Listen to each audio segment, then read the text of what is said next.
Due to my negligence and letting them know in time, they had other prior arrangements and schedules, and we really wanted to get Stephen here and for Stephen to preach this morning to us from this pulpit, but he had some other prior arrangements that he couldn't get away from where he's at. He's now an associate or working, maybe doing his internship, something with a church, and he wasn't able to get away. I think he's staff there. So, in the children's ministry. In the children's ministry. And so, I know he'd love to have been here, and he's not able to, and I wish I would have contacted him earlier. But anyways, he couldn't come, and I know. And then Jonathan and his wife, I can't get her name right now. Tricia. John and Tricia are on vacation. This was their vacation week, and so they couldn't be here. And so I feel bad about that. But Tim and Arlette are here with us. And we are so thankful that they came. They brought my son with them. I'm glad that he came and surprised us on Friday night at the football game. And I heard the announcer, and it's usually Randy Faust. And that's a pretty unique voice, Randy, so if you know Randy, okay? And then all of a sudden I heard this other one. I was like, who is that? You know, I thought, that's got to be my son. What's he doing here?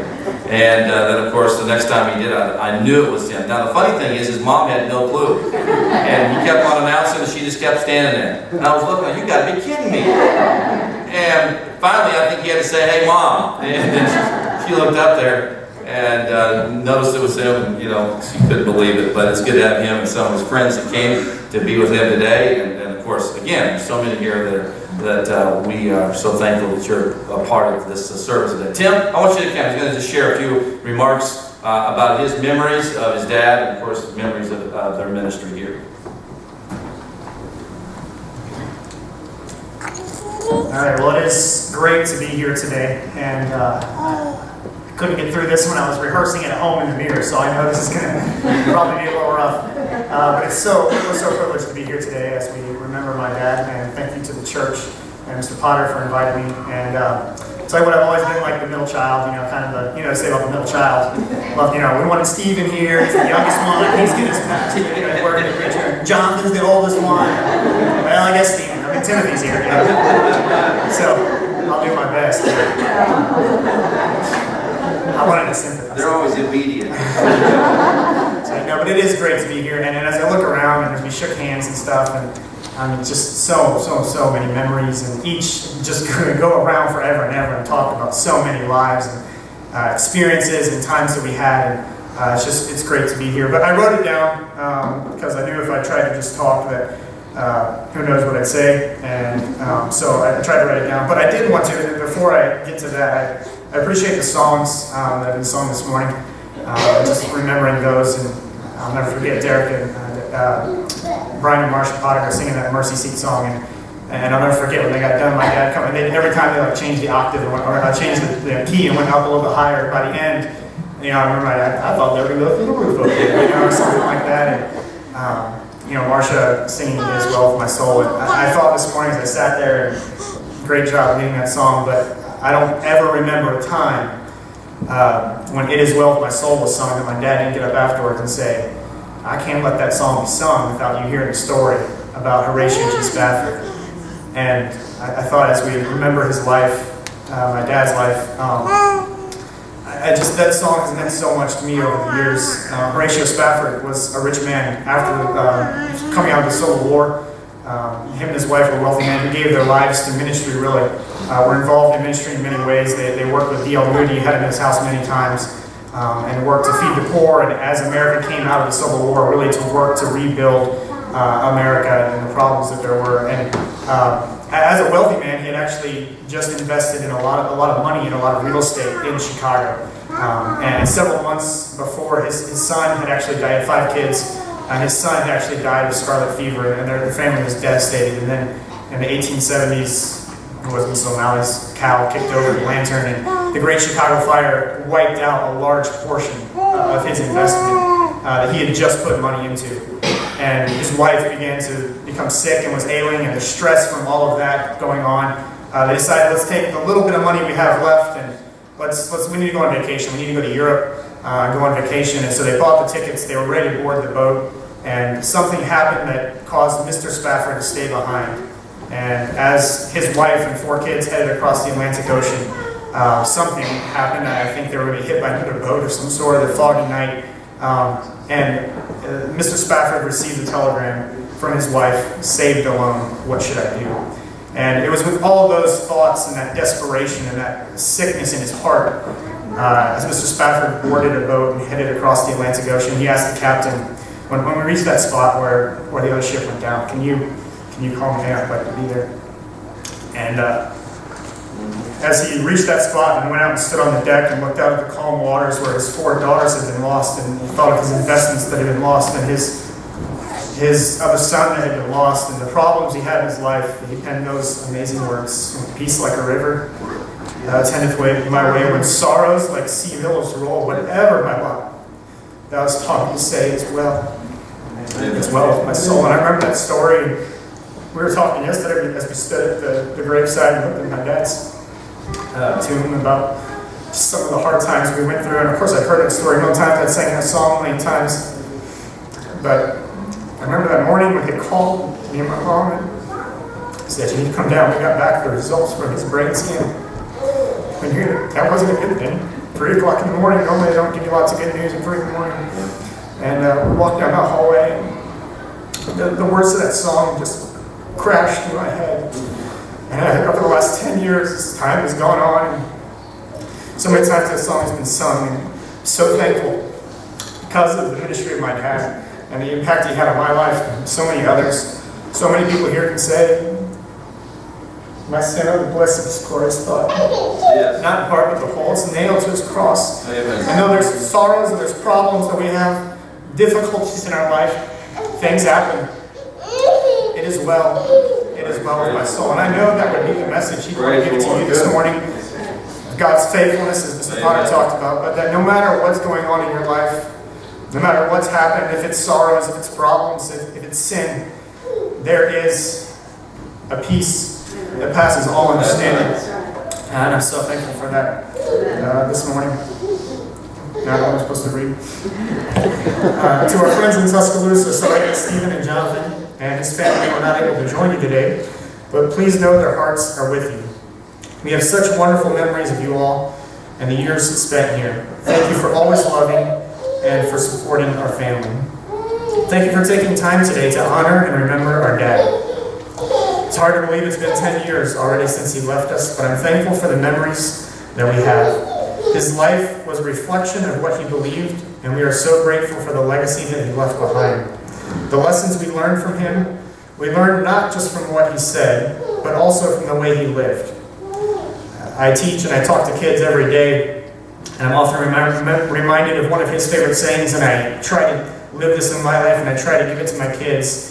He always loved to say, "Your walk talks and your talk talks, but your walk talks louder than your talk talks," which always got a blank stare from my students and still does to this day. And I read that again: "Your walk talks and your talk talks, but your walk talks louder than your talk talks." And my students always look at me and say, "Are you saying actions speak louder than words?" Yeah, but mine's cooler, you know. So I think that's a great example of how he lived his life. Our dad was our biggest fan. He was our supporter, he was our leader, and he was an example of what it means to be a godly father. It's also true for Stephen and I, what Jonathan says, as I think back over a lifetime of memories, my greatest aspiration is to be the kind of dad to Harper that he was to me. While she will never get to meet her grandpa Makcen here, I believe there are plenty of lessons she can learn from the stories we will all be able to share with her. Like, number 1, don't take fashion advice from a man who wears pink straps on his sunglasses. Never forget, I was cool, I was a high schooler playing baseball. My dad had the flat bill when flat bills were not in. And he'd wear his sunglasses with those pink straps on him, and you know, thanks Dad, that's my dad. Good times. Also the tenor part in a quartet, it doesn't just mean you sing the lead part 1 octave higher, or 2, or half, or 3/4, or wherever you end up. That's what I've mentioned several times today. If you're picking up parishioners in the church band, and she's not here today, but make sure they wear their seatbelts at all times. I believe Mrs. Paris one time ended up in between the seats with my dad. He looked down and said, "Sister Paris, what are you doing?" And, so seatbelts are very important.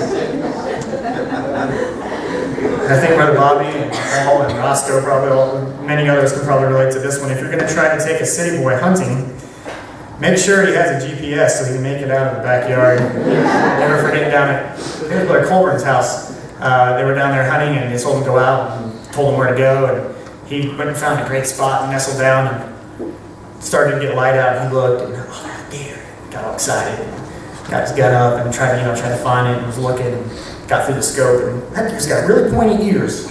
Looked at it a little closer and it was Brother Colburn's German Shepherd. Got a little brighter out and he realized, wait a minute, I'm sitting in the backyard still. There's the house right there. Also, if you're going to take a city boy hunting, Brother Bobby, make sure he knows he can't just shoot all the deer in the field just because he thought he missed the first one, which happened. And also make sure he knows the difference between a buck and a doe, because that also happened. He was so excited, he called Brother Bobby and said, I got two deer. Brother Bobby said, you're not supposed to shoot 2 deer. He said, well, I didn't know the first one got hit. He's like, well, Brother Bobby said, well, can we come help you? Can we get it? We need to get those out of the field. He said, oh, I got them. And Brother Bobby said, you already got them? He said, yeah, I'll bring them over. So we brought them over and popped the trunk of our Grand Prix. And there were 2 deer, about yay big, in the back of there. And he said, yeah, these 2 does, they walked out in front of me. And Brother Bobby got looking and both of them had little antlers on their head. Those aren't doe. Lots of good memories hunting. Some of you guys, when playing rook, anybody can make a bid of 135. And even though she's not here today, she was asked to come, but when playing phase 10, always skip Tara. I'll never forget the time we were playing phase 10, and I don't remember what was going on. Phase 10 is a card game that we play all the time on Sunday nights with many of you around, and you could skip people in that game, and you could choose the person you skipped. And it was always a big thing, S's for Sharon, skip Sharon, S's for Steven, skip Steve, and all these things. And you're supposed to skip the people who are in the lead, of course, And somehow my dad and Tara got going back and forth, and they just skipped each other the whole time. And we got towards the end of the game, and Tara had a skip, and she played it, and my dad just, eloquently explained why skipping Nathan was a better idea. And, a 5-minute discourse followed, and it was, we got to skip Nathan, he's going to win, yada. And so finally she said, okay, this goes against all my morals, all my principles, but skip Nathan. The very next person to play was my dad. He laid a skip and said, skip Tara. She threw her cards across the table and screamed and hollered. I don't remember how that game ended, but I don't think anybody won. Lots of great memories and lots of funny things that if we just told funny memories, as I'm sure you all could, we could go on and on and on. But I think on a serious note, most importantly, because of him, back to the idea of teaching Harper these things, we can teach Harper to love Jesus with her whole heart and dedicate her entire life to serving him. Because it wasn't just about fun and games, it wasn't just about good times. But like Brother Banks said, he's gone. He's over there. Oh, he's over there. It wasn't just about those things. We're here to serve God, and that's what it's all about. As he was reading that verse as the PowerPoint player, which by the way, the PowerPoint, that was amazing. A lot of you guys have changed a lot. I'm thankful I haven't at all. I'm still young looking. You guys have changed a lot. As he was reading that verse, Romans chapter 12, verses 1 and 2, I beseech you therefore, brethren, by the mercies of God, that you sacrifice your lives, your whole life. And that's what he was all about. The message, another version of the Bible, the message says, I want you to take your everyday lives. I want you to take your eating, your drinking, your sleeping, you're having fun. I tell my students in school, you're going to school. I want you to take that and I want you to place it before God and live it as a sacrifice to the Lord. And I think that sums up his life. I think all these stories that we tell and the fun times that we'll have, and I'm sure many of you can have stories in your mind, but I think they all highlight some things that we all know to be true about our dad. First off, he was always involved in people's lives. All these stories about hunting and him making a fool of himself, and I can never forget our garden our first year. Some of you who were here, I mean, that was the most beautiful garden in all of Tuscaloosa because we didn't have a clue what we were doing. And every single day we got home from school, we went out there, we picked weeds, we hoed, we made sure everything was just perfect. And I think there was even maybe a story in there about potatoes and trying to figure out why aren't our potatoes growing? Like, we don't have any, there's beautiful plants. And someone came by and said, potatoes are brown. And all those stories are just examples of my dad's attempt as a Yankee preacher, as some of you made sure to let us know when we got here, as a Yankee preacher coming down here, his attempts to step outside his comfort zone and to be involved in others' lives. He wasn't better than anybody. He didn't know a better way to do it, and he wanted people to know, I'm here to serve you. And I think that is such an important principle that I've tried to impart in my life, and that I think he definitely had in his. That I always think about this involvement in others' lives, involved in y'all's lives, involved in our lives. We used to play basketball here. I'm not sure if the basketball goal, if there is one out here anymore, but we used to play out there all the time. And you know, unlike me, as he got older, his skills diminished. Mine are actually growing better. He got a little slower and a little bit not quite as good a shot, but he was still always out there. I remember playing basketball with us, holding his back with one hand and shooting with his other, And I remember Jordan, this didn't even make any sense, but we used to always, you could always beat him baseline because he wasn't fast enough to keep up with you, so he'd drive baseline. Unfortunately, baseline is also a chain link fence. And even if you get past it, it's still it's amazing what a little shove of the hand will do from the right side of your body as you grate up against that chain link fence. And he always said, if you want to play with the big boys, you got to bring some mustard on your plate. Which didn't make any sense. That's what he said, and that meant you're going in the chain link fence. Always involved in people's lives. Number two, he was extremely faithful. He was so faithful to his family, to his friends, and to his congregation, to this church. I think every single one of us can remember times where we needed Brother Makcen, or in our case, our dad, and he was always there for us. I can't remember a time that our family, or especially him, missed a church service. Seriously, we were here 10 years, and I think we were here every Sunday. I mean, maybe there was one or something every Wednesday night. Remember many vacations ending on a Saturday morning so we could get back in time for church. I remember very frustratedly missing many different events and things that were happening at school or different things like that because, we're going to church. And he was extremely faithful. He was faithful to his family. He was faithful to his congregation. He cared about each and every one of you. I don't think he ever missed a birth of somebody's child or a surgery, or I remember many times, middle of the night, 10 o'clock at night, whatever time of day, him getting called and showing up somewhere where you were, where you needed help, where you had a problem that you had to face, that he wanted to help you in. And so he was extremely faithful. He was always willing to help people. I think, so many examples. We could spend the next while here talking about just different ways. I always think of Brother Dennis Lake, and Dwayne, I think you were there for this. We went out to his house, and they bought that property, and they were putting in a fence line, barbed wire fence, which we didn't have a clue about. We didn't know what we were doing. But we went to help, and they had a bobcat there. And he had never driven a bobcat in his life, but he thought, I could do that, I could do that, right? And so he got on the bobcat, and he was going to clear the fence line. I seriously think we maybe got about 10 feet of fence in that day, because we spent about 12 hours of that day into the dark trying to get the bobcat out of the big hole that he had slid down into. And about the time we got the bobcat out, he slid the truck that he was in down back into the same hole, and now we used the bobcat to get the truck out. And, oh my word. But he was always willing to help people. He always was there for people. Me and my mom were talking yesterday as in the last year of his life, really, as Sister Judy, some of you don't know Sister Judy, but Sister Judy Wyatt, as she went through her own battles and problems, just the amounts of time that he spent going up to Birmingham to visit her, and probably to his detriment as he faced his own sickness. But his life wasn't important. It was all about serving others and always willing to help other people. And I think about the many examples, and I think all of us once again could think of a story in our mind where we needed some help, and maybe he didn't know what he was doing, maybe he wasn't the greatest help, but he sure tried hard. And I think that's some lessons that we can all learn from that. Once again, as we leave today, it's not just about funny stories, which there's a lot of them.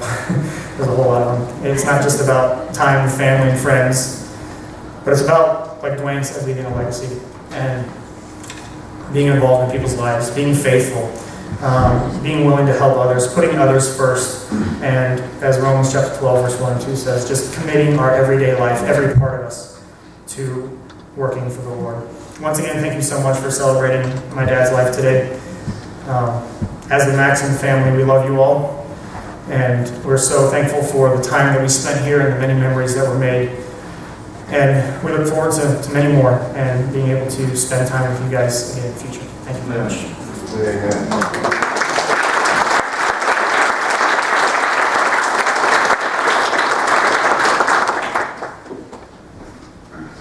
I seem to encapsulate what I've heard. And those are the same kinds of stories that have been told by the people that he touched. And so, Tim, I thank you for that. Brother Hedstrom is going to come and just give a brief, a brief talk about Brother Makcen and his years here also. Brother Hedstrom, glad to hear you. Thank you, Pastor Potter. Indeed, it's a real honor and privilege to speak on behalf of Greg Makcen. We had just many, many untold stories of traveling many, many miles with Tim with those close sunglasses, traveling up I-24 up to Manchester. He took our church expansion board at record speed around the curves. Tim Helms, he still remembers that to this day. I remember we went to Bus and Outreach Convention in your 15-passenger van, and we always had a world of fun with Pastor Greg. And coming out of the bus convention, as Tim said, that Greg needed a GPS to find his way out of the backyard, and somehow we went around the same gas station, up and down the same roads for about a half hour.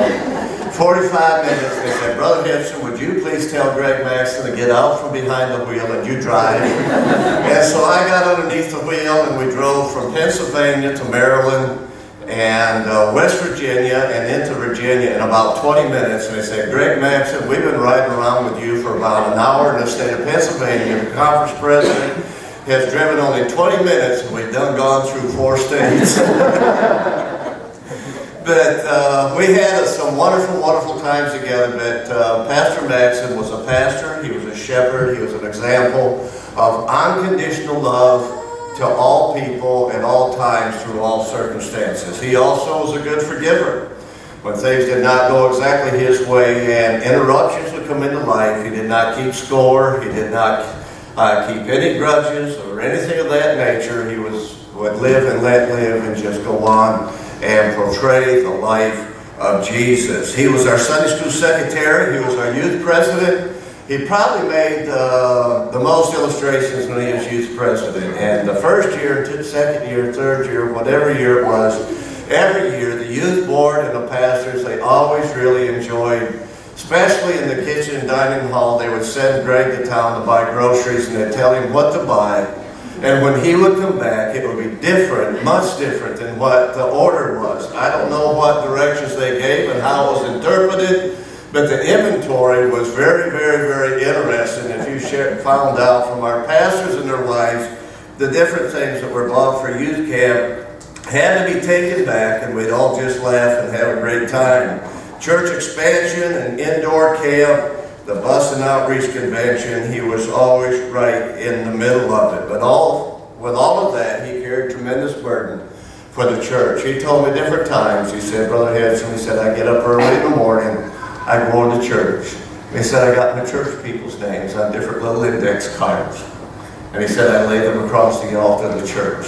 And he said, I pray for everyone in the church. And it was just marvelous how he would have such a burden and concern, and then as he would move throughout the community, he had 2 speeds, stopping wide open, and when he would sense a need, told me different times. I believe there was one man who went to his place of business, and he was maybe his home, and he was working on a truck or an automobile building. He needed some help. Pastor Greg had his good clothes on, his white shirt, took his tie off, threw his suit coat aside, rolled up his sleeves, got all greasy, and worked with that man, rode with a man that drove an 18-wheeler, trying to build relationships to introduce him to Jesus Christ. Over and over again, God just really helped him to touch many, many, many lives. He was a servant.